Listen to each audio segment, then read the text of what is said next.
মধু খাওয়াইলি মুরে কি আগুন জ্বলছে অন্তরে। আল্লাহু আকবার। কি মধু খাওয়াইলি মুরে কি আগুন জ্বলছে অন্তরে। আমার পাগল মনটা রয় না ঘরে, পাগল মনটা রয় না ঘরে। কেমনে কই সেই কাহিনী আয়রে সকল খুদার পাগল কলব কর নুরানি। আয়রে সকল মৌলার পাগল কলব কর নুরানি। যে দেখেছে তার চেহারা সে হয়েছে গৃহহারা। আল্লাহু আকবার। যে দেখেছে তার চেহারা সে হয়েছে গৃহহারা। আমার প্রেমের হাওয়ার জ্বালায় জ্বালায়, প্রেমের হাওয়ার জ্বালায় জ্বালায় জীবন মরণ হয় ফানি।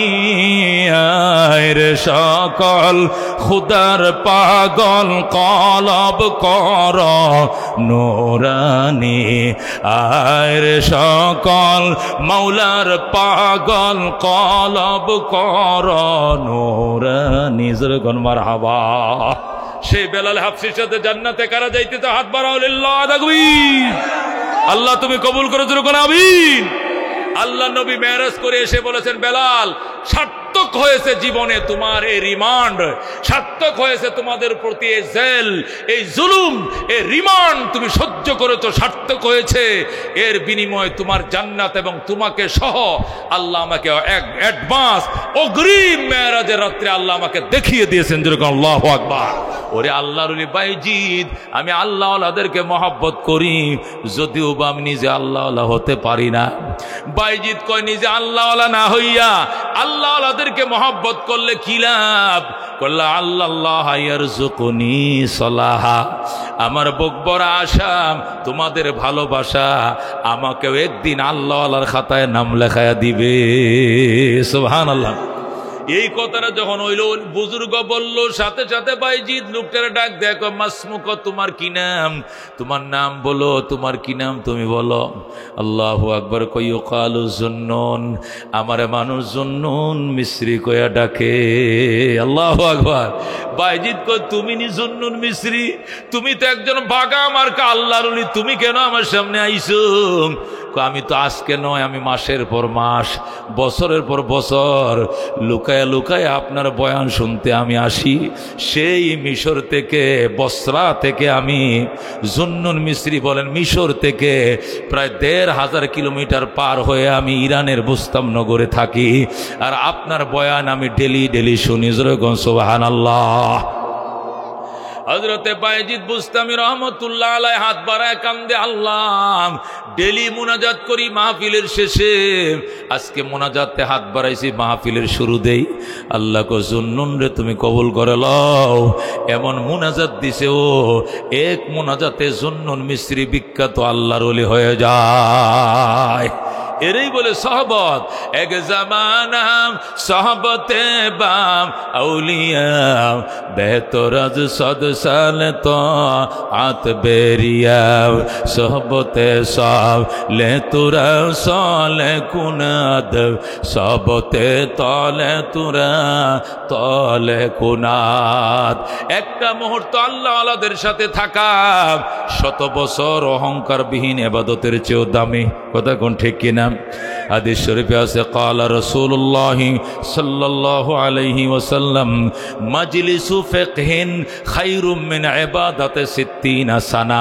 আল্লাহর হাবিব বলেন, ফিকহের মজলিস, কোরআন সুন্নাহর নির্যাস যেখানে শোনানো হয়, কোরআন হাদিসের বয়ান যেখানে শোনানো হয়, সেখানে অল্প সময় বসা ৬০ বছর নফল ইবাদতের চেয়েও দামি। সুবহানাল্লাহ। এখানে ১ ঘন্টা ২ ঘন্টা বয়ান শুনবেন, ৬০ বছর পর্যন্ত দাঁড়ায় নফল নামাজ পড়বেন সারা রাত, তার চেয়েও কামাই ১ ঘন্টায় আল্লাহ আপনার আমল নামা দিয়ে দেবে। জোরে কোন সুবহানাল্লাহ। এটাকে বলে বাজান সহবত। আবু বকর রাদিয়াল্লাহু তাআলা আনহু নবীজির সহবতে আইছে, রসুলের জুতা টানে, রসুলের গাঁটটি টানে, আল্লাহ নবী জীবদ্দশায় তাকে জান্নাতে টিকিট দিয়ে ফাটাই দিছে। আল্লাহু আকবার। কিন্তু উতবা সাইবা আসে নাই, আবু জেহেল আবু তালেব আসে নাই। নবীজির ফ্যামিলির মানুষ, নবীজির বংশের মানুষ, নবীজির আপন চাচা, কিন্তু কাজ হয় নাই, তারা ঈমান আনে নাই। জান্নাত তো পাওয়া দূরের কথা, আল্লাহ পরিষ্কার বলে দিয়েছেন সাওয়াউন আলাইহিম আনজারতাহুম আম লাম তুনজিরহুম ফাহুম লা ইউমিনুন। আমার বন্ধু, এদেরকে ভয় প্রদর্শন করুন আর নাই করুন, এদের কপাল ফুটছে। এরা আপনার বন্ধু আমার বন্ধুর কাছে আসে না, এরা ঈমান আনবে না। কথা কোন ঠিক কিনা? এরা ঈমানের ভিক্ষুক সাজে নাই, আমার বন্ধুর সহবতে আসে নাই, এদের কপালে ঈমান নাই। রসুল গো, এদের জন্য কান্নাকাটি করে লাভ নাই। আপনি কানলে কি হবে? এদের চোখে পানি নাই। এরা ঈমান আনার জন্য লালায়িত নয়, ঈমানের জন্য ওরা দেউলিয়া নয়। কথা কোন ঠিক কিনা? এই জন্য মুসলমান সাহাবত বড় দামি জিনিস। আব্দুল কাদের জিলানী রহমতুল্লাহ আলাইহি লেখেন, বুনিয়াতুত তালিবিন কিতাবের মধ্যে লেখে, হযরত আব্দুল কাদের জিলানী রহমতুল্লাহ আলাইহির একজন ভক্ত ছিল। আল্লাহু আকবার। বিরাট বড় শিল্পপতি আব্দুল কাদের জিলানীর কাছে প্রায় সময় যায় বৈশা থাকত, কোটিপতি শিল্পপতি। আরেকদিন আব্দুল কাদের জিলানীর কে, হুজুর আপনার একটু হাদিয়ে দিতে চাইছিলাম, হুজুরকে হাদিয়ে নেই না। জুব্বা দিতে চাই, লাগতো না জুব্বা। কিছু স্বর্ণ রূপা দিতে চাই, লাগতো না। একটা গরু দিতে চাই, জবে করে খায়েন, মুরিদ ভক্তরে খাওয়াইন, কয় লাগবে না। এটা খাসি দিতে চাই, কয় লাগবে না। আপনার একটা ঘর বেঁধে দিতে চাই, আব্দুল কাদের কয় জান্নাতে আল্লাহ ঘর দিবে। যেরকম আল্লাহু আকবার। কোনো কিছুই নাই না। এই মুরিদ বেকুল হয়ে গেছে, হাইরে বরফ হিসাবে কিছু দিতে না পারলে আমার মনে আর শান্তি নাই। এবার খাদেম রে দোষে, কো খাদেম সাহেব, হুজুরে যে খাদেম জুতা টানে, ওই খাদেমের কাছে কয়ে যায়, স্যার আপনার কাছে পরামর্শ চাই, কোন জিনিসটা দিলে হুজুরে হাতিয়ে নিব একটু কন। কো আব্দুল কাদের জিলানির একমাত্র জুতা হাতিয়ে দিলে নে, অন্য কিছু নেয় না। সুবহান। জুতা তো পায়ের নিচে রাখে, এটার পাড়ায়, এই জন্য জুতা নেই। আর পকেটে রাখে, বুকে রাখে, মাথায় রাখে, এমন কোন জিনিস উনি গিফট দিলে উনি নেয় না, জুতা দিলে নেয়। আচ্ছা ঠিক আছে, তাহলে এক দুটো জামি জুতা দিমু। কো বানামুনি, কো বানান। আল্লাহু আকবার। ওই শিল্পপতি গেছে মুসির দোকানে, যারা জুতা সেলাই করে, মুসির কাছে যায়, কো ভাই জুতা বানাইতে পারো নি? কো পারি। লেদার আছে নি, চামড়া আছে নি তোমার কাছে? কো আছে। এই যে 20 ভরি স্বর্ণ দিলাম, এ 10 ভরি স্বর্ণ দিয়ে ডাইন পায়ের জুতাটার সোলটা বানাইবা, উঁচা করে সোল তৈরি করবা। আর 10 ভরি দিয়ে বাম পায়ের জুতাটার সোল তৈরি করবা, উপর দিয়ে লেদার দিয়ে সেলাই করে দিবা। ওই ইটালিয়ান উঁচু মুড়াওয়ালা জুতার মতো মনে করবে তো এগুলো সোল্ট। ওই যে বিভিন্ন রাবারের সোল্ট থাকে, বিভিন্ন ধরনের। হুজুর তো মনে করবে রাবারের সোল্ডাল জুতা। হুজুরকে আমি বহু চেষ্টা করেছি স্বর্ণ দেওয়ার জন্য, মুদ্রা দেওয়ার জন্য, নেয় না। যেহেতু হুজুর জুতাই নেই, জুতাগুলো 20 ভরি স্বর্ণ দিয়ে বানাবো, জুতাগুলোর দাম হবে 20 লাখ টাকা। আল্লাহু আকবার। মুসি ভাই, তুমি জানবা আর আমি জানবো, দুনিয়ার কেউ যেন না জানে। এই জুতার ভিতরে সল্ট যে সোনার, এটা কাউরে কইও না। মুসি কয় মজুরি বেশি দিতে হইব। কো দিমু, যত চাবি এত দিমু। 1 ভরি সোনার মজুরির পয়সা তোর আমি মজুরি হিসেবে দিয়া দিমু। আল্লাহু আকবার। ওই মুসি সুন্দর করে জুতাগুলো বানিয়ে দিয়েছে। জুতার ভিতরে যে সল্ট উঁচা মোড়াটা, এই সল্টটা পুরোটা সোনা দিয়ে বানাইয়া, লেদার দিয়া, আল্লাহু আকবার, উপর দিয়ে সেলাই করে চামড়ার লেদারের জুতা দিছে আব্দুল কাদের জিলানির জন্য। হুজুর জীবনে অনেক কিছু দিতে চেয়েছিলাম, কিছুই গ্রহণ করেন নাই। এই জুতাগুলো আপনি একটু গ্রহণ করেন। হুজুরে করাই কেজা, ওই জুতার বক্সে থয়ে যা, মাঝে মাঝে ফরুম নে। আমার খাদেম রে বলে যা। খাদেম রে বলছি, হুজুর আমার জুতারে আপনি ফইরেন, পড়লে আমার মন শান্তি। আল্লাহর ওলি কই, ঠিক আছে তোর মন শান্তি, যে আমি ফরুম। ও বন্ধু, ওই জুতার কারিগর মুসি, সে তো জানে জুতার ভিতরে কি, কেউ জানে না। জুতার কারিগরে জুতাগুলো বানাইয়াম, জুতার মজুরি গ্রহণ করার পর ওই কারখানার থেকে ছুটি লয়ে ফেলাইছে। আর জুতা বানাইতাম না। কি করবে? আমি আল্লাহর ওলির পিছনে ঘুরমু।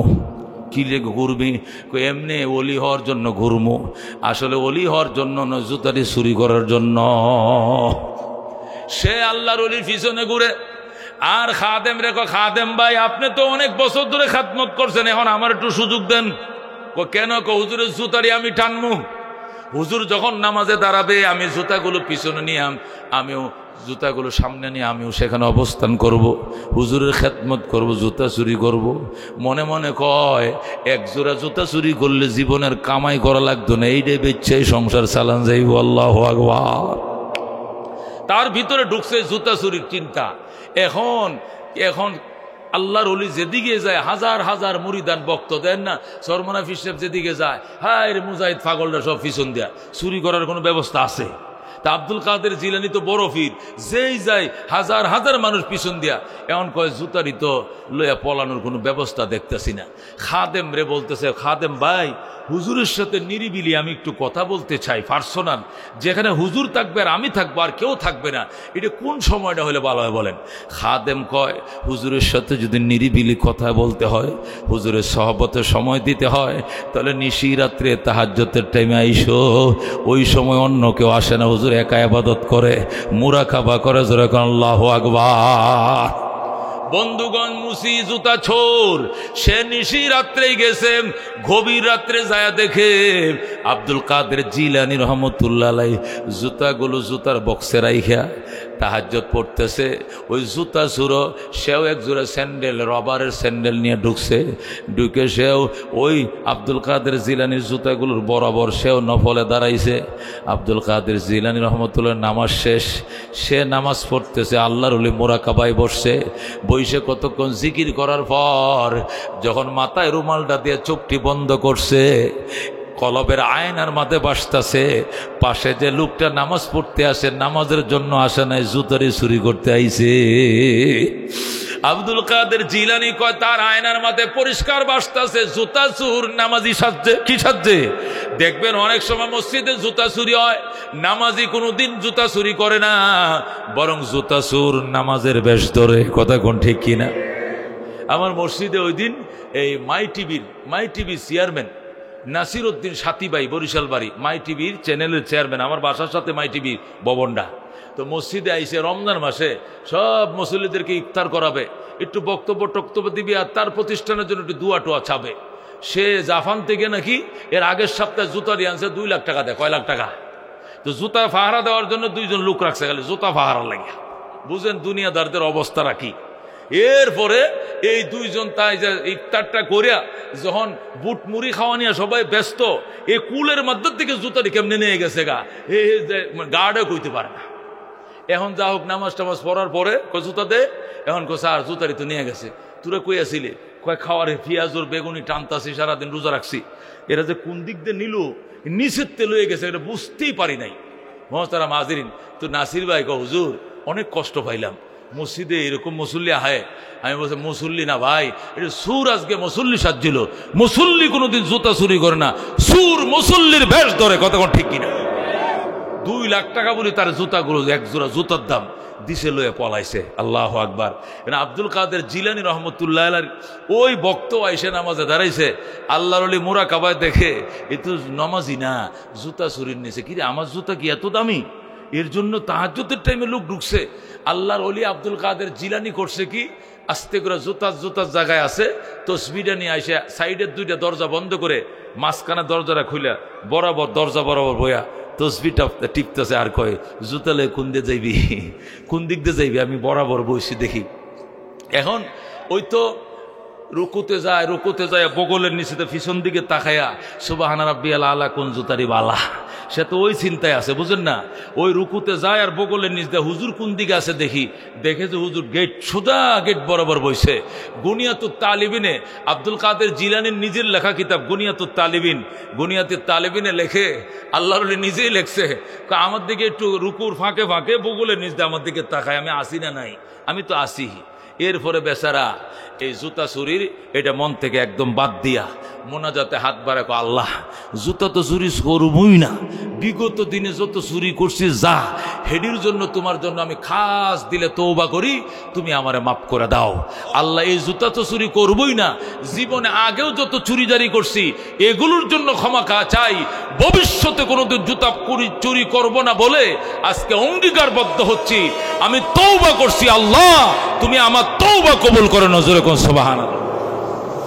বন্ধুগণ, আব্দুল কাদের জিলানী রহমতুল্লাহ আলাইহি গুনিয়াতুত তালেবিন কিতাবের মধ্যে লিখে, আল্লাহু আকবার, জুতা চুরি তো দূরের কথা, চুরির মনস্থ সে বাদ দিয়ে দিছে, আর জুতা চুরি করবে না বলে মনে মনে প্রোগ্রাম নিয়ে মোনাজাতে কান্না শুরু করছে। আব্দুল কাদের জিলানী দরজায় বসে কান্দে, আল্লাহ তোমার বন্দা আমার দরবারে আইছে, আমার সহবতে আইছে, হয়তোবা নিয়ত ছিল জুতা চুরি করা, তবু তো আব্দুল কাদেরের কাছে আইছে। ইয়া আল্লাহ, তোমার ঘরে আইছে, আমার বাসায় যায় নাই, তোমার ঘরে আইছে। শুধু তোমার ঘরে আইছে না, এমন সময় আইছে যখন তুমি আল্লাহর ওলিদেরকে মারেফতের সুদা বন্টন করো। নিশি রাত্রে আসছে, যখন আল্লাহর ওলিরা সজদায় পড়ে কান্দে, আল্লাহর ওলিরা মুরাকাবায় বসে জিকির করে, তোমার সাথে কথা বলে, এই নিশি রজনীতে আসছে, তাহাজ্জুদের টাইমে আইছে, তোমার ঘরে আইছে, আব্দুল কাদের জিলানীর কাছে আইছে। আল্লাহ তোমার দরবারে ফরিয়াদ, তুমি তারে খালি হাত ফেরত দিও না। সুবহানাল্লাহ। আব্দুল কাদের জিলানী এই দিক থেকে কান্দে, ওই দিক থেকে নিজেও কান্দে, কানতে কানতে কানতে এমন তওবা করেছে, তওবার সাথে তার পিছনের জীবনের সব গুনাহ আল্লাহ মাফ করে দিয়েছে। এরপরেও সে সজদায় পড়ে কান্দে, কানতে কানতে কানতে আব্দুল কাদের জিলানী বলেন, ফজরের আজানের টাইম হয়ে যাবে, আমি বসায় আছি, সে কান্নাতে আছে, সে সজদায় কানতেছে, পানি টেপ টেপ করে ফ্লোরের মধ্যে পড়তেছে, আমি দেখতেছি। আল্লাহু আকবার। হঠাৎ করে দেখি ইয়েমেন থেকে একদল আবদাল আমার কাছে আসছে, আইসা কয়, আমাদের ইয়েমেনের মধ্যে একজন কুতুব মারা গেছে, ফজরের নামাজের আগে এই কুতুবের খাতায় যদি শূন্যস্থান পূরণ করা না হয়, পৃথিবীতে ভূমিকম্প শুরু হয়ে যাবে। আল্লাহু আকবার। ও আল্লাহর ওলি, আপনি আমাদেরকে একটা লোকের নাম বলেন, ফজরের আজানের আগেই যদি ওই 40 জন আবদালের কুঠা 39 হয়ে গেছে, একটা লোক মারা গেছে আজকে রাত্রে, আমাদের দায়িত্ব দেওয়া আছে ওই 40-এর কোটা পূরণ করার জন্য দুনিয়াটা ঘুরছি, যোগ্য লোক পাই না কুতুব হওয়ার মতো, আপনি একটা লোকের তালিকা দেন। আব্দুল কাদের কয়, তোমরা শান্ত হও, পেরেশান হইও না। কেন? পেরেশানির কোনো কারণ নাই, তোমরা শান্ত হও, আমার কাছেই আছে আল্লাহর ওলি, ওই যে দেখো সিজদায় পড়ে কাঁদতেছে, তার নাম লেখা দাও 40। আল্লাহু আকবার। ওনারা ভিতরে ঢুকছে, ঢুকে হুজুর এত দাড়িও নাই, মুছ নাই, সুরের মতো দেখা যায় কেমনে? আব্দুল কাদের জিলানী বলেন, এমন তওবা করছে, এমন তওবা করছে গো, তার তওবা যদি বাগদাদবাসীকে বন্টন করে দেওয়া হয়, একজনে তওবা ইরাকবাসীর গুনাহ মাফ করে দিবে আমার আল্লাহ। সুবহানাল্লাহ। এমন তওবা করছে, জীবনে আর দাড়িতে হাত দিবে না, আর দাড়ি কাটবে না, নামাজ কাজা করবে না, তওবা করছে, আল্লাহ তার তওবাকে কবুল করছে কাশফের মাধ্যমে। আমি দেখছি। আল্লাহু আকবার। কি বোঝা গেল? বাজান, সহবত অত্যন্ত দামি জিনিস। আল্লাহওয়ালাদের সহবতে যাওয়া ছাড়া আল্লাহওয়ালা হওয়ার কোনো ব্যবস্থা নাই। এই জন্য উলামায়ে কেরামের সহবতে আসছেন। আরিফ বিন হাবিব জিন্দা লাইব্রেরি আলোচনা করবেন, আল্লামা আব্দুল বাতেন কাসিমি আলোচনা করেছেন, মুফতি অলিউল্লাহ বয়ান করবেন, শুনতে রাজি আছেন তো ইনশাআল্লাহ? দুনিয়াতে লড়াই নাই, বড়াই নাই, লড়াই বড়াই থাকবে না, সব মাটির সাথে মিশে যাবে। কথা কোন ঠিক কিনা?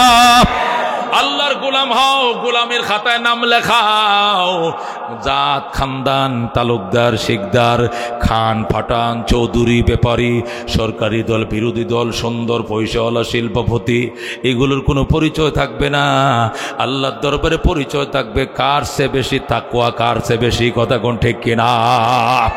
আল্লাহ বলেন, কুল্লু মান আলাইহা ফান, এই জমিনে যা আছে সব ধ্বংস হয়ে যাবে।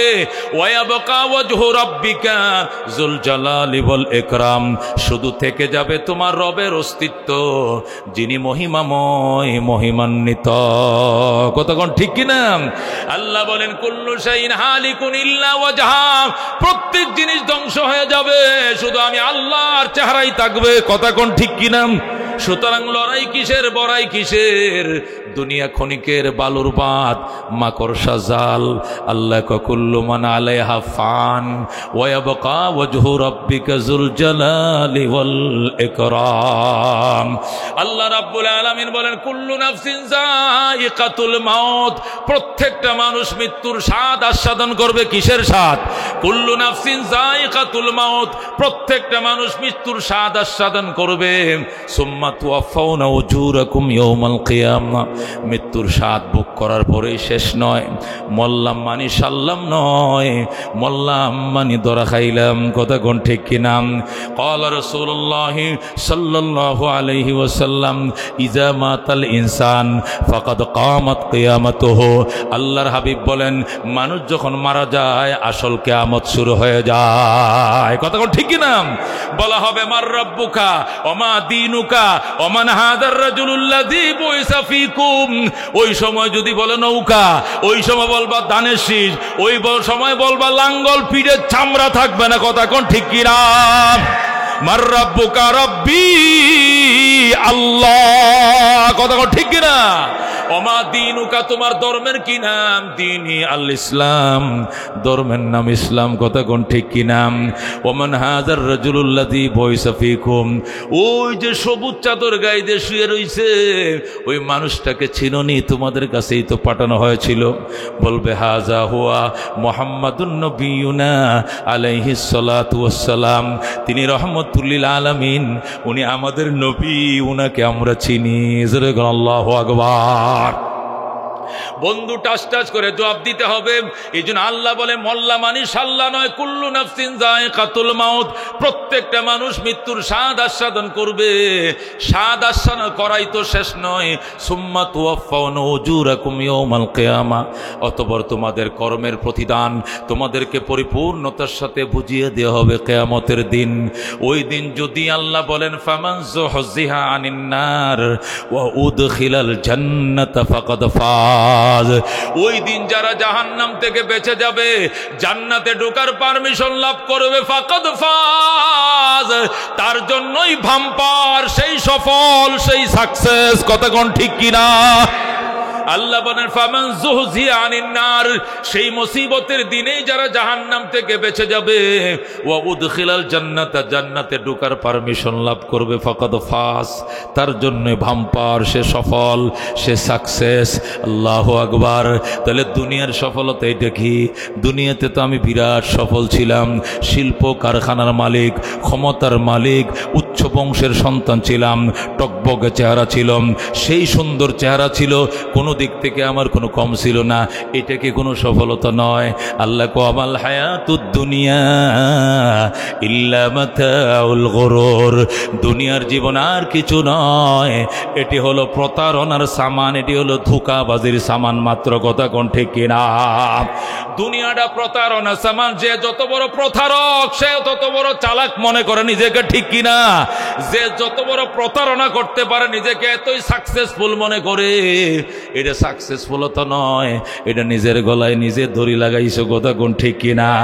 এই জন্য আল্লাহ ডাক দিয়ে কয় দুনিয়া বাজান একদম খেলার মাঠ, এটা খেলাধুলার কিছু নয়। আল্লাহ কমাম হাদিহিল হায়াতুদ দুনিয়া ইল্লা লাহবুন ওয়া লাইবুন ওয়া মা হাদিহিল হায়াতুদ দুনিয়া, এই দুনিয়ার জীবন আর কিছু নয়, ইল্লা লাহবুন ওয়া লাইবুন।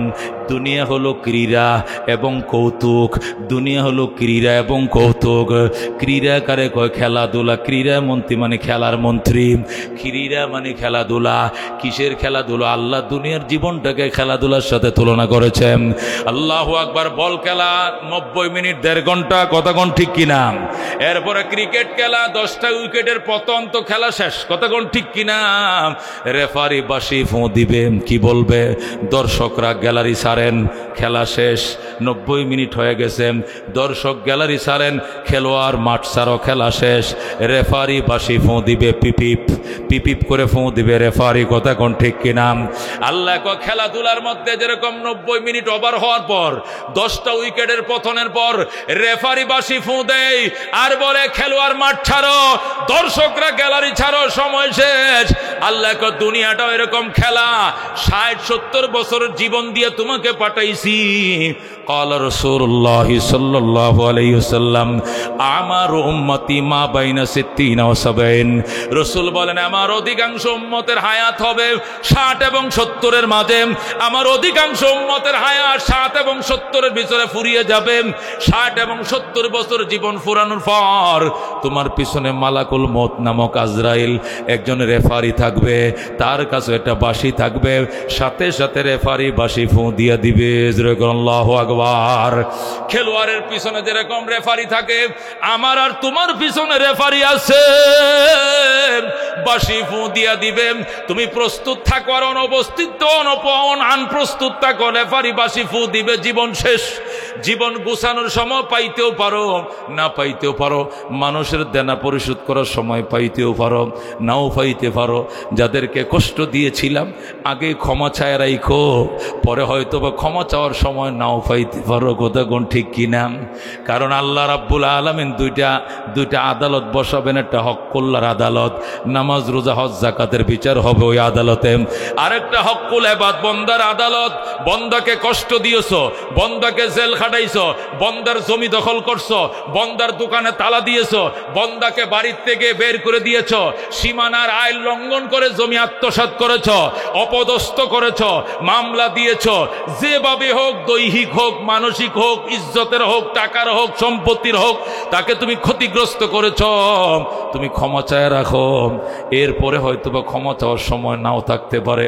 হঠাৎ করে তুমি হাসপাতালে, সাথে সাথে শুরু হয়ে গেছে আইসিইউর প্রোগ্রাম, নাকে মুখে ফাইভ দেওয়াম, কথা বলতে পারো না।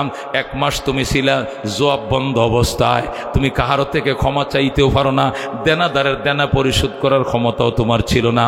এই জন্য পরিশোধ করে রাখো। রসুল বলছেন 2টি রাত যেন পার না হয়, 2টি রাত যেন পার না হয়। তোমার ওসিয়ত নামা তোমার বালিশের নিচে লেখা রাখো। কে তোমার কাছে কত পাবে, কাকে তুমি কষ্ট দিয়েছিলাম, কে তোমার কাছে কত টাকা পায়, কাকে তুমি কষ্ট দিয়েছিলাম, আগেই লেখা রাখবা। কারণ জানুনি মুসলমান, মানুষের দিল এটা বাইতুল্লাহর চেয়েও দামি। কতক্ষণ ঠিক কিনা? মায়খরম মুসাহাব সুজম আতেশান্দর কাবাজন সাকিনে বুতখানা বাসি মর্দ মাজারি মকুন। আল্লাহর ডাক দেখো, মদ খা, মুসাহাব সুজ, কোরআন শরীফ জ্বালা, মসজিদে আগুন দে, মাদ্রাসা আগুন দে, এত বড় পাপ হবে না। তারপরে ওরে বাজান অনুরোধ করি, মানুষের মনে আগুন জ্বালাইস না। কতক্ষণ ঠিক কিনা? বাজার মন চাইলে পাপ করতে বাজার জ্বালায় দে, ও সমাজ জ্বালায় দে, বাড়ি আগুন দিয়ে পুড়ে দে, কিন্তু মানুষের অন্তরে আগুন দিবি না। মানুষের অন্তর বাইতুল্লাহ চেয়েও দামি। কথা কোন ঠিক কিনা? বুনিয়াদে খলিলে আজরাজ, দিল বা বুনিয়াদে জলিলে আকবরাজ, কাবা বুনিয়াদে খলিলে আজরাজ। আল্লাহর ওলি বলেন, কাবা বানাইছে আজরের ছেলে ইব্রাহিম খলিলুল্লাহ, আর অন্তর বানাইছে ডাইরেক্ট আল্লাহ। কতক্ষণ ঠিক কিনা? এই জন্য অন্তরের দাম আল্লাহর ঘরের চেয়েও দামি, মসজিদের চেয়েও দামি। হযরত ওমর ফারুক রাদিয়াল্লাহু তাআলা আনহু আল্লাহর ঘর তোয়াফ করেন, আর বয় আল্লাহর ঘর, তুই আমার আল্লাহ লাগোস না, আমিও তোর বন্দা লাগি না, তারপরেও তোর চার কিনারে ঘুরি কি জন্য জানোস নি? আল্লাহর ঘর কই কি জন্য ঘুরো? আমি আল্লাহ লাগো না, তাহলে আমার চার কিনারে ঘুরো কেন, তোয়াফ করো কেন? আমি আমার নবীরে ঘুরতে দেখেছি, আবু বকরকে ঘুরতে দেখেছি, ফেরেশতারা ঘুরতে দেখেছি, এই জন্য তোমার চার কিনারে আমি ঘুরি। তুমি আমার খোদা নও, আমি তোমার বান্দা নই। জোরে কর আল্লাহু আকবার। হে বাইতুল্লাহ, তোর মতো হাজার হাজার বাইতুল্লাহ আছে, একজন ইমানদারের ইমানের মূল্য, কলবের মূল্য আল্লাহর কাছে বেশি। যেরকম আল্লাহু আকবার। এই জন্য বাজান, মানুষের অন্তরে কষ্ট দিও না।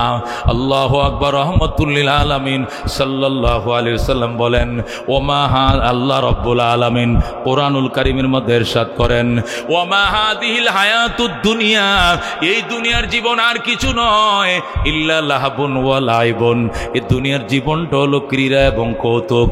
ওয়া ইন্না দারাল আখিরাতা লাহিয়াল হায়াওয়ান লাউ কানু ইয়ালামুন। আল্লাহ বলেন, পরকালের বাড়ি, আসল বাড়ি যদি মানুষ বুঝতো।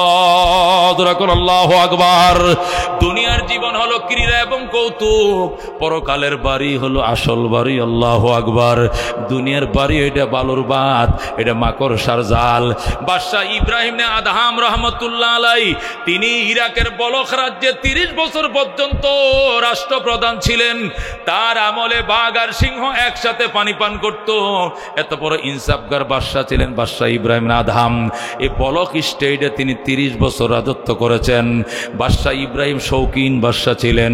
যে খাটে ঘুমাইতেন ফালংটা ছিল স্বর্ণের ফালং, যে চেয়ারে বসতেন চেয়ারটা ছিল সোনার চেয়ার, যে প্লেটে খাইতেন প্লেটটা ছিল স্বর্ণের প্লেট, যে পিয়ালাতে পানি পান করতেন এর গ্লাসটা ছিল পানির, আল্লাহু আকবার, স্বর্ণের পিয়ালা। যে তসবিহ দিয়ে আল্লাহরে ডাকতেন তসবির দানাগুলো ছিল 22 ক্যারেট সোনার। জোরে কোন আল্লাহু আকবার। এমন বড় শৌখিন বাদশাহ ইব্রাহিম শুয়ে রয়েছে তার বাসভবনে। তার বাসভবনে সে রাত্রিবেলা শুয়ে রয়েছে। হঠাৎ করে দেখে একজন মিসকিন আইসা কলিং বেল টিপতেছে। কলিং বেল টিপে স্যার দরজাটা খোলেন। গরিব মানুষ মিসকিন আইসা বাদশার দরবারে কলিং বেল টিপে। বাদশাহ ডাক দেয়া কে? আমি একজন মিসকিন। এখানে এসছো কেন? দরজা খুলেন বলতেছি। বাদশাহ রাত 1টা বাজে। দরজাটা খুলে কোত্থেকে আসছো? আসছি ওইদিকে মিরের বাজার টঙ্গীর থেকে আসছি, ওই নরসিংদীর দিক দিয়ে আসছি। যাবে কোথায়? যাবো পশ্চিম দিকে মানিকগঞ্জে। এখানে কেন? সুন্দর একটা মুসাফিরখানা দেখলাম, মন চাইতেছে রাতটা মুসাফিরখানায় কাটানোর জন্য। আমি বহু রাত হয়ে গেছে, এখন একা একা হেঁটে হেঁটে মানিকগঞ্জ পৌঁছা সম্ভব নয়। এই জন্য রাতটা আমি এই মুসাফিরখানায় কাটাইয়া সকালবেলা চলে যাব। বাদশা ডাক দেখো আহামক কাহেকা, হে বেকুব, তুই কি মুসাফিরখানা চিনস না? আর প্রাসাদও চিনস না? এটা কে বলছে মুসাফিরখানা? এটা প্রেসিডেন্টের প্রাসাদ, এটা আমার বাসভবন। এটাকে তো কে বলছে এটা মুসাফিরখানা? কয় তাহলে গরিব দুঃখীদের জন্য মুসাফিরখানা বানান না? কো বানাইছি। সেটা কোথায়? ওই আমার বাড়ির ঘাটলায়, টিন সেট ঘর, কাঁথা কম্বল বিছানো আছে, ডাইল ভাত পাক করা আছে, সেখানে যা ঘুমা। এখানে আইসো কেন? এটা প্রেসিডেন্ট প্রাসাদ, এটা আমার বাসভবন। মুসাফির ডাক দেখো স্যার, তাহলে একটা প্রশ্ন করতাম। কি প্রশ্ন? 50 বছর আগে এখানে কে ছিল? আমার দাদা। এরপরে কে ছিল? আমার আব্বাই। এরপরে এরপরে তো এখন আমি আছি। 50 বছর পরে কে থাকবে? আমার ছেলে থাকবে, আমার ভবিষ্যৎ প্রজন্মরা থাকবে। আল্লাহু আকবার। দরিদ্র মানুষটা ডাক দেখো স্যার, একটা প্রাসাদের যদি এত মালিক বদল হয় তাহলে এটা কোনোদিন প্রাসাদ হতে পারে না। আল্লাহু আকবার। এটা কোনোদিন প্রাসাদ হতে পারে না। এটা কি? ওইটাও মুসাফিরখানা, ওইটাও মুসাফিরখানা। যেটা টিন সেট বানাইছেন, যেটাকে টিন সেট বানিয়েছেন আর বলছেন মুসাফিরখানা, ওইটাও মুসাফিরখানা, এইটাও মুসাফিরখানা, কোনো ডিফারেন্স নাই। আল্লাহু আকবার। যেই মাত্র এই ফকির এই কথাটা বলল, সাথে সাথে বাদশা ইব্রাহিম খাটের থেকে গড়ান দিয়া, খাট থেকে গড়ায় গড়ায় জমিনে পড়ে যায়, খাট থেকে জমিনে পড়ে যায়। ডাক দিয়া কয়, তুই তো কোনো মিসকিন নয়, তুই তো আল্লাহর পক্ষ থেকে কোনো ফেরেশতা হবি। তুই আমার এত সুন্দর কথাটা বললি, তুই আমার কাছে থাক, তুই যাইস না। এই কথা বলার সাথে সাথে লোকটা গায়েব হয়ে যায়, লোকটা চলে যায়। ইব্রাহিম কই, এই দেখলাম লোকটা গেল কই, সাথে সাথে গায়েব হয়ে গেছে। বাদশা ইব্রাহিম সাথে সাথে বাথরুমে ঢুকছে, ঢুকে গোসল করছে, গোসল করে ওযু করে দামি দামি পোশাক পরে, রাজকীয় পোশাক পরে, রাজকীয় মুকুট মাথায় দিয়া দুতলায় উঠছে। উইটে শাহী সিংহাসনে বৈশা স্বর্ণের দানা তসবিহ নিয়া শুরু করে দিয়েছে জিকির, লা ইলাহা ইল্লাল্লাহ, লা ইলাহা ইল্লাল্লাহ। মাল দৌলত তন পুরুষ তারা হালাল, মান ফানায়ে মুলক মৌলায়ে জুল জালাল, লা ইলাহা ইল্লাল্লাহ, লা ইলাহা ইল্লাল্লাহ মুহাম্মাদুর রাসূলুল্লাহ সাল্লাল্লাহু আলাইহি ওয়াসাল্লাম। বাদশা ইব্রাহিম জিকির শুরু করছে। একটা লোক আইসা ছাদের উপরে তোমরায়, ছাদের এই মাথার থেকে ওই মাথা, ওই মাথার থেকে ওই মাথা দ্রিম দ্রিম করে শব্দ করে আর লাফায়। প্রেসিডেন্টকে ধরে নিয়ে আসা, আমার ছাদে কে উঠছে? প্রেসিডেন্ট পার্কের যারা দায়িত্বশীল ছিল, প্রহরী ছিল, প্রহরীরা ওই লোকটাকে ধরে নিয়ে আসছে। বাদশা কয়, তুই এত রাত্রে ছাদে কি করস? কয়, স্যার বিপদে পড়ে আপনার ছাদের উপর আইসি। কয়, কি বিপদ? কয়, আমি বলকের একজন ধনী মানুষের রাখাল, আমি উট চড়াই সারাদিন মাঠে। আজকে একটা উট হারানো গেছে, পাই না। এটা উটটা খোঁজার জন্য আপনার বিল্ডিংয়ের ছাদের উপরে আইসি। বাদশা কয়, আহামক কোথাকার, বেকুব কোথাকার, মাঠের মধ্যে উট হারাইলেন, এটা কি বিল্ডিং এর ছাদে পাওয়া যায়? এটা কোনো পাবলিক বিল্ডিং নয়, প্রেসিডেন্ট প্রাসাদ, যেখানে day guard, night guard, security আছে, কেসি গেট আছে, এখানে কেমনে উট প্রবেশ করবে? তুই তোর মতো বোকায় দেশে আর কেউ নাই। সাথে সাথে আল্লাহু আকবার, মুসাফির ডাক দেখো, স্যার মাঠে উট হারাইলে যদি সাথে তালাশ করলে বোকামি হয়, তাহলে এই রাজকীয় অহংকারের পোশাক পইরাম অহংকারের গদির মধ্যে বৈশা আল্লাহর মারেফত তালাশ করা এর চেয়ে ডাবল বোকামির থেকে কম হবে না। যেরকম আল্লাহু আকবার, যেই মাত্র বলছে এইটাও আরো বুকামি, ডবল বুকামি। সাথে সাথে বাচ্চা ইব্রাহিম উজির নাজিদেরকে সকালবেলায় ডাকছে, ডাইকিয়া রাজকীয় পোশাক খুলে দিয়েছে, আলমারির চাবি সব বুঝায় দিয়েছে, প্রেসিডেন্টের দায়িত্ব ফাইলপত্র সব বুঝায় দিয়া মোটা কাপড় পরে চোরা জঙ্গলে ডাক দেয়া কয়, একজন আসছে প্রথম রাত্রে, আইসা বলছে এটা প্রাসাদ নয়, এটা মুসাফিরখানা।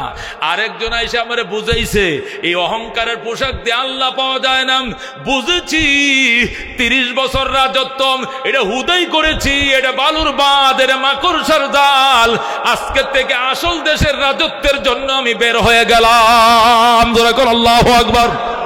এই বলে বাদশা ইব্রাহিম বের হয়ে গেছে, যাইয়া গভীর জঙ্গলে যায় দেখে এক আল্লাহর ওলি জিকির করে, এর সাথে যায় নিজেও বইছে, বসে নিজেও জিকির করে। জিকির করতে করতে কিছুক্ষণ পরে খাবার আইছে আকাশ থেকে। আল্লাহু আকবার। ওই দরবেশ খায় আর কয়, বাদশা আপনি খাইবেননি? কয়, খাবার আমার জন্য আইছে না তোমার জন্য? কয়, আমার জন্য। ইব্রাহিমের জন্য আহে নাই? কয়, না আপনার জন্য আসে নাই। কয়, আপনার জন্য আসবে যেদিন মঞ্জুর হবে ওই দিন, এত কাল পর্যন্ত আপনাকে উপাস থাকতে হবে। ইব্রাহিম না আদহাম বলেন, 30 বছরের গতিকে লাথি মেরে যারে পাওয়ার জন্য আইছি, উনি যদি আমাকে আদর করে টেলে না লয়, আমি অন্যের খাওয়া খাবো না, উপাসে মরে যাব। আল্লাহু আকবার। বাদশাহ ইব্রাহিম জিকির করে 1 দিন, 2 দিন, 3 দিন, 7 দিন। কয়দিন? 7 দিনের মাথায় বাদশাহ ইব্রাহিম আর খোদার যন্ত্রণা সইতে পারে না, আল্লাহর দরবারে মোনাজাতে কান্দে, আল্লাহ 30 বছর রাজত্ব করছি, আল্লাহ গদির মধ্যে লাথি মেরে তোমাকে পাওয়ার জন্য এসেছি, এ তো ডাকাডাকি সারা দাও না, খাবারের ব্যবস্থা হয় না, তুমি আমারে লাথি দিলেও আমি তোমার দরবার ছেড়ে যাব না। আল্লাহু আকবার। কান্নাকাটি শুরু করছে, আকাশ থেকে আওয়াজ আসতেছে, কান্দিস না, আমি তোমাকে কবুল করে নিলাম, আজকের থেকে ফেরেশতা তোমার জন্য খাঞ্চা ভরা খাবার নিয়ে হাজির হয়ে যাবে।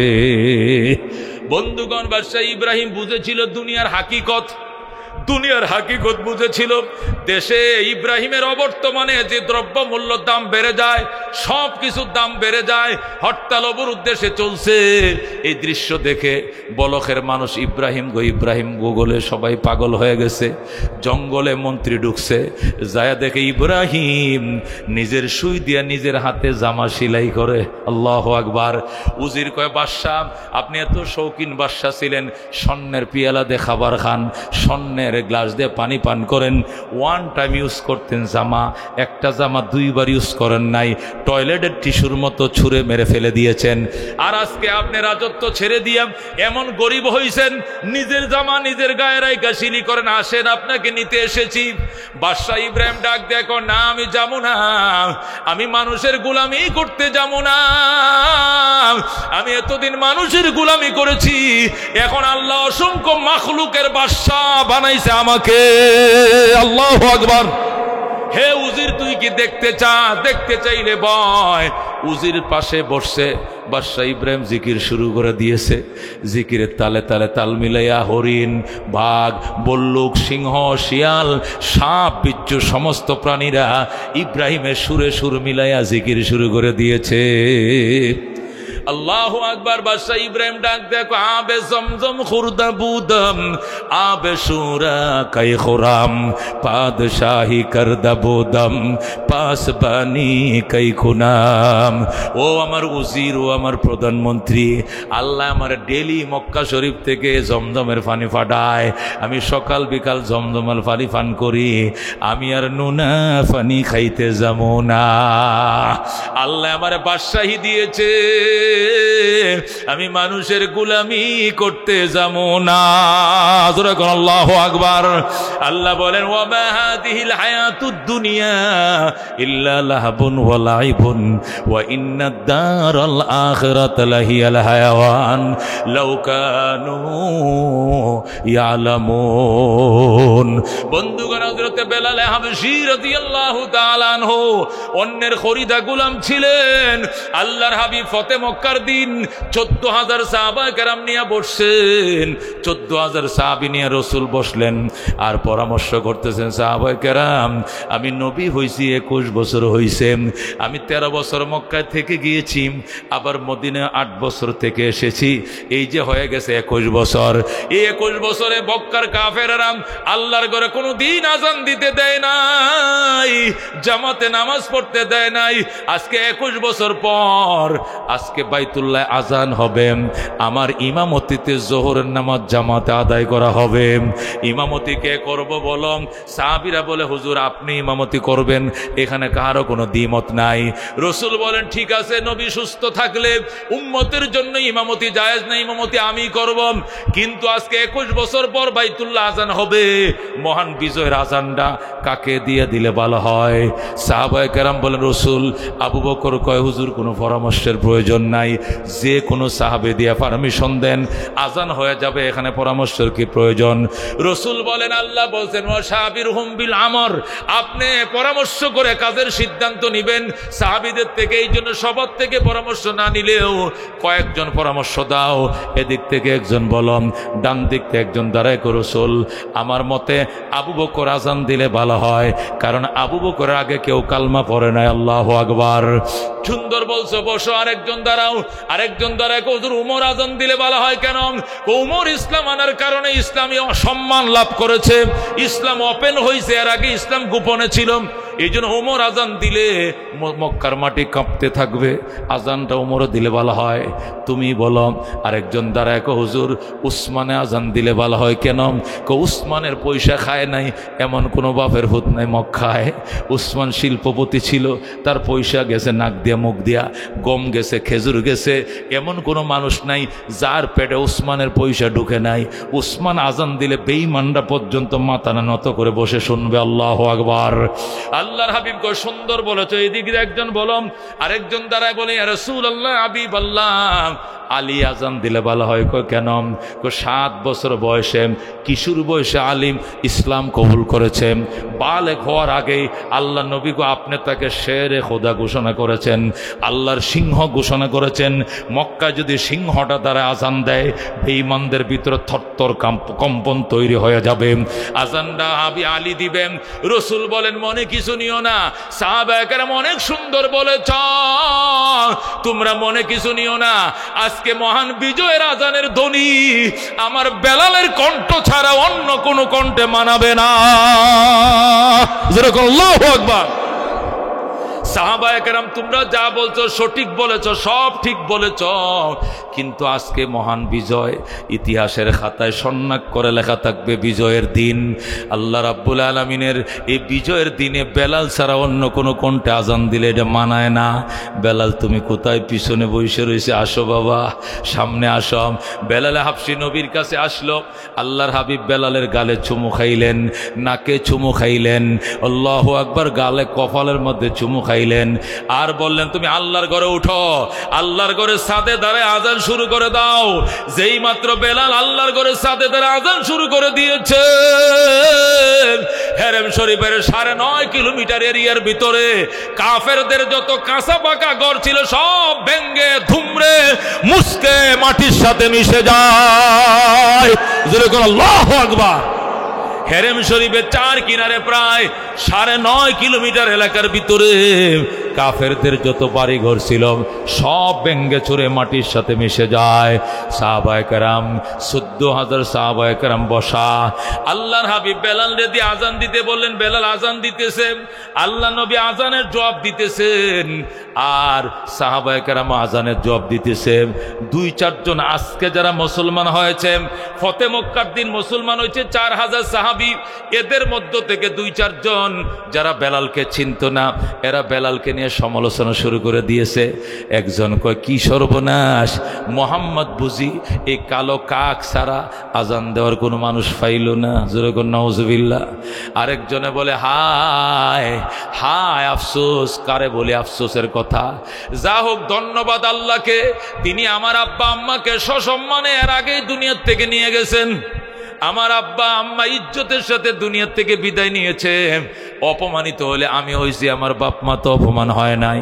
এই জন্য আল্লাহকে ধন্যবাদ জানাই। এক একজন এক এক সমালোচনা শুরু করছে।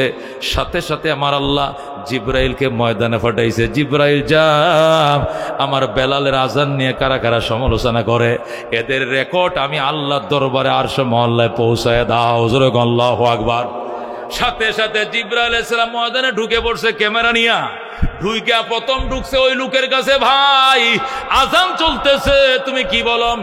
বাজান আজান চলো, আজান দিয়া মোহাম্মদ কলিজা আগুন জ্বালায় দিছে। কয় কেন? কই কালো কাক দেয়া কেন আজানটা দিল? মোহাম্মদ কি সুন্দর মানুষ পায় নাই? কুরাইশের যুবক পায় নাই? এই ইথিওপিয়ার কালো গোলাম, আবিসিনিয়ার কালো গোলাম দেয়া কেন আজান দিতে হবে? জিব্রাইল কো থ্যাংক ইউ, থাকো। ওখানে গেছে, যায় দেখে আবু জেহেলের ভাই হারেস ইবনে হিশাম। এ হারেস ইবনে হিশাম ভাই তুমি কি বলতেছো? আজানের জবাব দেখো। কি এর আজানের জবাব? মাথা নষ্ট। কি জন্য মাথা নষ্ট? মোহাম্মদ কি কাজটা করলো? এটা কালো গোলাম দিয়া বিজয়ের দিনে আজান দিল, আমগো মান সম্মান সব নষ্ট করছে, বংশের নাক কেটে দিয়েছে। যা হোক, আল্লাহকে ধন্যবাদ জানাই, আমার বাবা মারা এর আগে দুনিয়াতে নিয়ে গেছে। জিব্রাইল কো থ্যাংক ইউ, থাকো। ওই কোনায় আসছে রসুলের চাচা আবু সুফিয়ান, সেও আজকে মুসলমান হয়েছে। জিব্রাইল কো আবু সুফিয়ান সাহেব, আপনি তো আজকে পর্যন্ত মক্কার লিডার ছিলেন, একজন পর্শিয়াত রাজনীতিবিদ হিসাবে বেলালের আজানটা আপনি কিভাবে দেখেন? একজন কালো গোলাম দিয়ে যে আপনার বাতিজা আজানের ব্যবস্থা করছে, এটা আপনি কেমনে দেখেন একজন পর্শিয়ান রাজনীতিবিদ হিসাবে? কারণ আজকে সকাল পর্যন্ত মক্কার লিডার ছিলেন আপনি, এখন না মোহাম্মদের নিয়ন্ত্রণে চলে গেছে মক্কা। হযরত আল্লাহু আকবার। আবু সুফিয়ান ডাক দিয়ে কয় আপনি কে? জিব্রাইল কয় আমি আপনাদের মতোই, ধরেন না একজন মানুষ হিসাবে। কয় না, আমার সন্দেহ লাগে, এটা মানুষ নয়, জিব্রাইল পাবলিকের বেশ ধরে আশেপাশে ঘুরতেছে। যেরকম আল্লাহু আকবার। আমার সন্দেহ হয় জিব্রাইল পাবলিকের সুরত ধরে আশপাশে ঘুরে। সুতরাং আমি কোনো কথা বলবো না, আজকে কোনো সাক্ষাৎকার দেব না।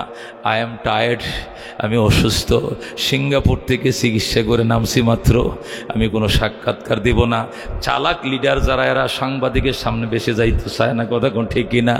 কথা কম বলে, আমগুর আসেল ভাইয়ের মতো। কথা কোন ঠিক কিনা? আর যদি ফটফটিয়া ও টাকলা মুরাদের মতো, এটি তো টিভি দেখলে দৌড়ায় যায়। কথা কোন ঠিক কিনা? আবল তাবল যা মুখ দেয় সব কয়। কথা কোন ঠিক কিনা? এরা অ্যাক্সিডেন্ট করে বেশি। কথা কোন ঠিক কিনা? আবু সুফিয়ান কয় ভাই আমি অসুস্থ, কিছু বলবো না। হতে পারে জিব্রাইল পাবলিকের বেশ ধরে মাঠে ঢুইকে পড়ছে। ধরে আল্লাহু আকবার। 3টা সাক্ষাৎকার নিয়ে জিব্রাইল গেছে আল্লাহর কাছে। আল্লাহর কাছে সিডি পৌঁছে দিছে, আল্লাহ অমুকে বলছে বেলাল রে কাক, আরেকজন আপনারা ধন্যবাদ জানাইছে, আরেকজন সাক্ষাৎকার দিতে অপরকতা জানাইছে। আল্লাহ রাব্বুল আলামিন এই সূরা হুজরাতের 12 নম্বর আয়াত দিয়া জিব্রাইল রে পাঠায়, কো জিব্রাইল আমার বন্ধুর কাছে যাও, বন্ধুরে আমার সালাম বলো, আর বলম বন্ধু যে বেলাল রে দিয়ে আজানের ব্যবস্থা করছে, এটিকে আমি আল্লাহ 100% সমর্থন জানাই। আমার বেলালের আজানকে আমি 100% সমর্থন জানাই। আমিও চাইছিলাম আজানটা বেলাল দেখ, আমার বন্ধু চাইছে। যারা বেলালকে কালো মনে করে ডিনাই করেছে, এরা জানে না বেলালের কলিজা কত সাদা। বেলালের চামড়াটা কালো হতে পারে, বেলালের কলিজা আমি আল্লাহর প্রেমে দুধের চেয়েও সাদা। যেরকম আল্লাহু আকবার। জিবরাইল আমার বন্ধুর কাছে যাও, যায় বলো এই আয়াতটা সূরাতুল হুজুরাতের 12 নম্বর সিরিয়ালে বসানোর জন্য এই আয়াত আমি বেলালের জন্য স্পেশাল দান করেছি। তখন আমার আল্লাহ আয়াত নাজেল করেছিলেন, ইয়া আইয়ুহান নাস, ওরে মক্কাবাসী, ওরে মানব সম্প্রদায়, ইন্না খালাকনাকুম মিন যাকারিন ওয়া উনসা, নিশ্চয় আমি আল্লাহ তোমাদেরকে পুরুষ এবং নারী হিসাবে তৈরি করেছি, সৃষ্টি করেছি। ওয়াজআলনাকুম শুউবান ওয়া কাবাইলা লিতাআরাফু, তোমাদেরকে বিভিন্ন বংশ এবং গোত্রে বিভক্ত করেছি, এটি শুধু দুনিয়ার পরিচয় লাভের জন্য। ইন্না আকরামাকুম ইনদাল্লাহি আতকাকুম, নিশ্চয় তোমাদের মধ্যে ওই মানুষই বড় সম্মানী যে মানুষ আমি আল্লাহর কাছে সবচেয়ে বেশি তাকওয়ার মালিক। জোরে বলুন আল্লাহু আকবার। আল্লাহ রাব্বুল আলামিন আয়াত পাঠায়া মক্কার মানুষকে শায়েস্তা করলেন আর বলেন, ওরে মক্কাবাসী, আমি আল্লাহর কাছে আপন হওয়ার মাপকাঠি বংশ নয়, আমি আল্লাহর আপন হওয়ার মাপকাঠি ক্ষমতা নয়, আমি আল্লাহর আপন হওয়ার মাপকাঠি পয়সা নয়, আমি আল্লাহর আপন হওয়ার মাপকাঠি উচ্চ বংশের সন্তান হওয়া নয়, সুন্দর চেহারা হওয়া নয়, আজাদ হওয়া নয়, আমি আল্লাহর আপন হওয়ার মাপকাঠি হলো তাকওয়া। জোরে বলুন আল্লাহু আকবার। যেই মাত্র আয়াত নাজিল হয়েছে আল্লাহ নবী কান্দে, সাহাবীরা রে কি সর্বনাশটা করলি, তোরা বেলাল সম্পর্কে বুঝি এই মন্তব্যটা করলি, তোরা বেলালকে চিনস না, বেলাল আমার আল্লাহরে কত ভালোবাসে, বেলাল আমি নবীরে কত ভালোবাসে তোরা জানোস না। আমার বেলাল যেদিন কালিমা পড়েছে এটা ছিল তার 20তম ধর্ম, এর আগে বেলাল আরো 19টা ধর্ম পালন করেছে। 20তম ধর্ম যেদিন কালমা পড়ে মুসলমান হইয়া 20 নম্বর ধর্ম আমার কাছে সে কবুল করেছে। যেই মাত্র বেলাল কালমা পড়েছেন সাথে সাথে কে যেন ইথিওপিয়া যায় বেলালের আত্মীয় স্বজনের কাছে সংবাদ পৌঁছিয়ে দিয়েছেন। কিছুদিন পরে বেলালের আত্মীয় স্বজন আসছেন, আয়েশা বলে, হে মোহাম্মদ ইবনে আব্দুল্লাহ, আমাদের বেলালকে তুমি সাহাবী বানায় ফেলেছ। রসুল কয় সাহাবী মানে কি? কয় ধর্ম ত্যাগী। তুমি আমাদের বেলালকে ধর্ম ত্যাগী বানাইছো, এই জন্য আমরা আমাদের বেলালকে নিতে এসছি, আমরা ইথিওপিয়া থেকে আসছি, বেলালকে দিয়ে দাও। রসুল বলেন, বেলাল তুই যা, বাবা ঈমানের নিয়ামত তুমি লালন করিও, হেফাজত করিও, জান্নাতের মাঠে নবীর সাথে তোমার দেখা হবে। বেলাল চলে যাও। ও বেলালের আম্মা, বেলালের আব্বা, বেলালের আত্মীয় স্বজন, আমি বেলালকে আটকিয়ে রাখি নাই, তোমরা বেলালকে নিয়ে যাও, বেলাল তুমি চলে যাও। বেলাল ডাক দিয়া কয়, ইয়া রাসূলুল্লাহ, ইয়া হাবিবাল্লাহ, আপনি আমাকে যাইতে কইেন না, আমাকে যাইতে বলিয়েন না। রসুল গো, আমার আম্মাকে না দেখে আমি বাঁচতে পারবো, বাবাকে না দেখে আমি বাঁচবো, আমার ভাই বোনেরা তোমরা চলে যাও, তোমাদেরকে না দেখে আমি বাঁচবো, কিন্তু আমি নবীকে না দেখে আমি বাঁচবো না, আমি রসুলকে না দেখলে আমি বাঁচবো না। ইয়া রাসূলুল্লাহ, হাবিবাল্লাহ, আমার যাইতে বইলেন না, আমি বাকি জীবন আপনার কদমের উপরে পড়ে থেকে কাটিয়ে দেব। জোরে কোন আল্লাহু আকবার। হযরতে বেলাল হাবশী যায় নাই, আল্লাহ নবী ডাক দিয়ে কই, সাহাবায়ে কেরাম, বেলাল আমারে কত ভালোবাসতো, এবার চিন্তা কর, কত মহব্বত, কত চিন্তা কর, তার বাবাকে তাড়িয়ে দিয়েছে, বাবা চলে যাও, ওগো আমার মা জননী চলে যাও, কালমা পড়িও, মুসলমান হইও, জান্নাতের গেইটে দেখা হবে, আর কালমা না পড়লে হয়তো আর কোনোদিন দেখা হবে না। বাবা তোমাদেরকে না দেখে আমি বাঁচবো, কিন্তু নবীকে না দেখে আমি বাঁচবো না, এই জন্য আমি মক্কায় থাকবো, আমি যাব না। বেলাল বাবা মার সাথে যায় নাই, হিজরত করে মদিনায় যায়, যাইয়া মদিনার মুয়াজ্জিন হয়, আজান দেয় বেলাল, একামত দেয় বেলাল, ইমামতি করে রাসূলুল্লাহ সাল্লাল্লাহু আলাইহি সাল্লাম। 10 বছর পরে নবীজির ইন্তেকাল, আল্লাহর হাবিব যেই মাত্র দুনিয়া থেকে চলে গেলেন, বেলালও মদিনা ছেড়ে আবার হিজরত করে চলে গেলেন। আল্লাহু আকবার। সাহাবায়ে কেরাম অনেক কান্না কাটছে, বেলাল গো, নবী নাই, তোমার দেখলে তো আমার মন সান্ত্বনা হবে, ইমাম সাহেব না থাকলে তো মুয়াজ্জিন আছে, মসজিদে যাই আমরা শান্তি পাইব, তুমি যেও না।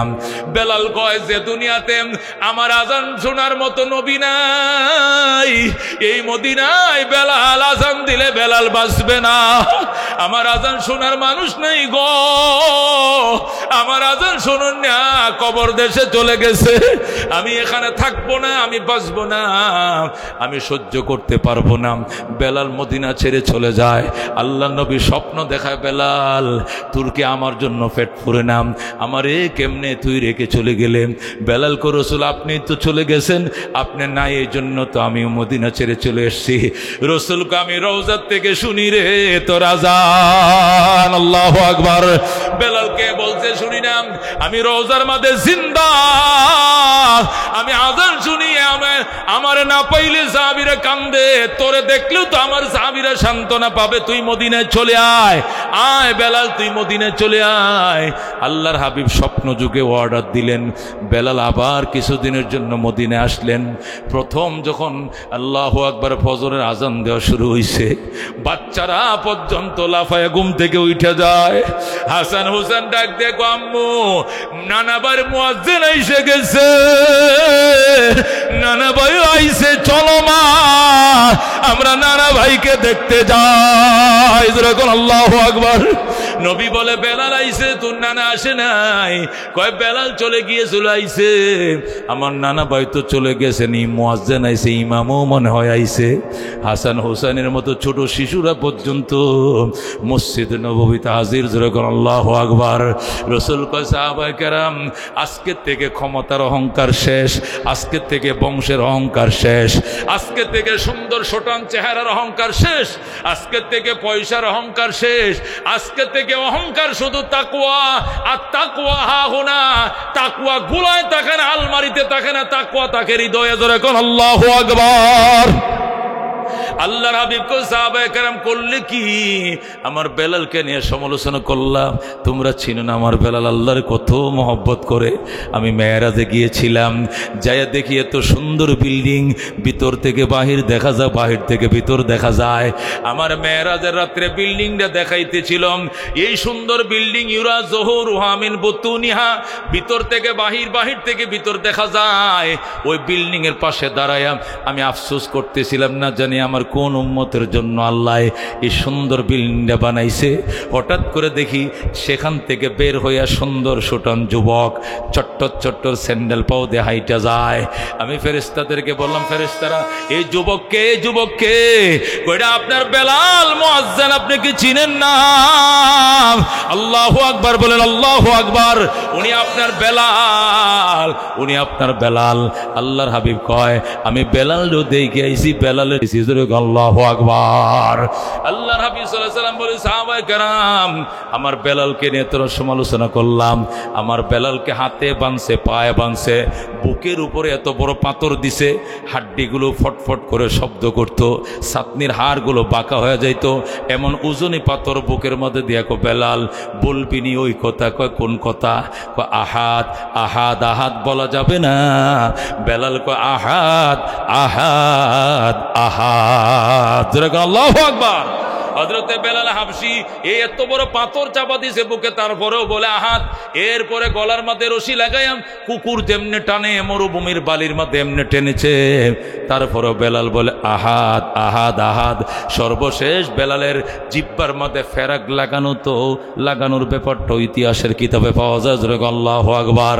জিব্বার মধ্যে ফেরাক লাগাইছে, তবু বেলাল কান্দে, মাবুদ গো আমার চামড়ার জিব্বায় ফেরাক লাগছে, কলিজার জিব্বা এখনো তোমার প্রেমে কাঁদে। আল্লাহু আকবার। বেলালকে মারার জন্য উমাইয়া জল্লাদ নিয়োগ করছে, জল্লাদ বেতনভুক্ত কর্মচারী। কর্মচারীরা বেলালরে ফিডাইতে ফিডাইতে অসুস্থ হয়ে যায়, গা হাত ব্যথা হয়ে যায়, জ্বর আইসা যায়। কিন্তু বেলাল মুস্কি মুস্কি হাসে, কিরে বেলাল এই যে মারি তোর কি ব্যথা লাগে না? বেলালকে আরো জোরে মারো, যত বেশি মারবা এতই মহব্বত বেড়ে যায়। আল্লাহু আকবার। একে বলে ইশক, একে বলে মায়া, একে বলে প্রেম।